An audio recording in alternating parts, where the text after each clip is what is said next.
Australian invention Seabins are cleaning up oceans across the world and is now set to go global and public. Joining me live now is Peter Siglinski from the Seabin project. Pete, thanks for your company this afternoon. Can you explain to us exactly what a Seabin is?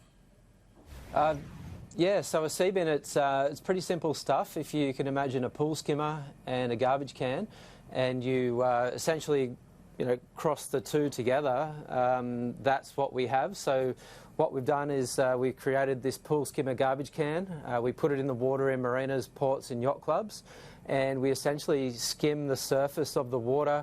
The water comes in through the garbage can, we pump it out the bottom, and in the middle we filter the plastic pollution.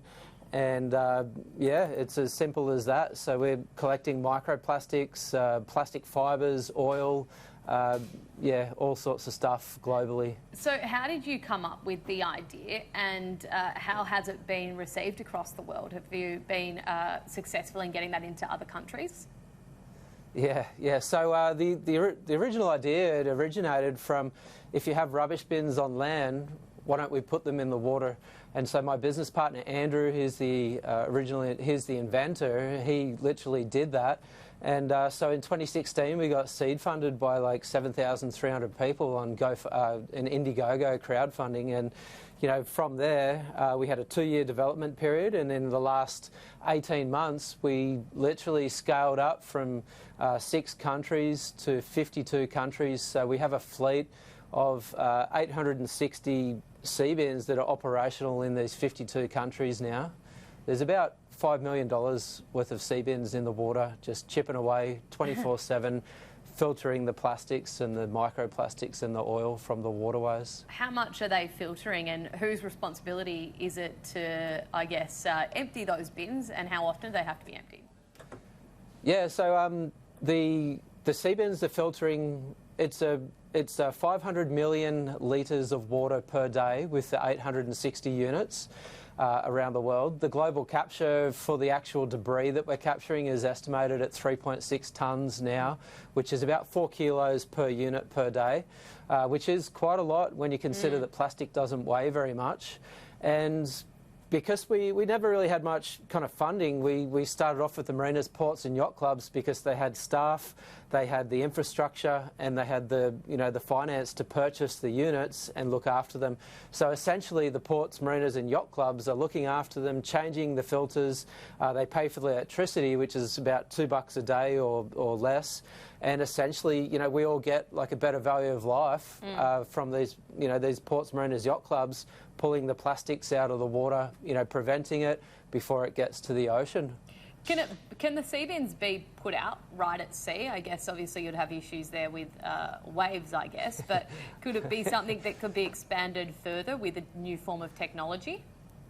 Yeah, absolutely. So right now, it is possible, but you definitely, we need to scale up the technology, and we also need to, incorporate the risk of ocean storms, shipping, being remote and all this type of things. And we do have a couple of ideas on the drawing board, but, first steps is, start small, scale up, get proof of concept, get proof of impact, record the data, get the, monitor it all, and then start to scale up. But I guess our priority at the moment is to actually do a 180 and look back upstream, and, how do we solve the issues closer to the source of the problem?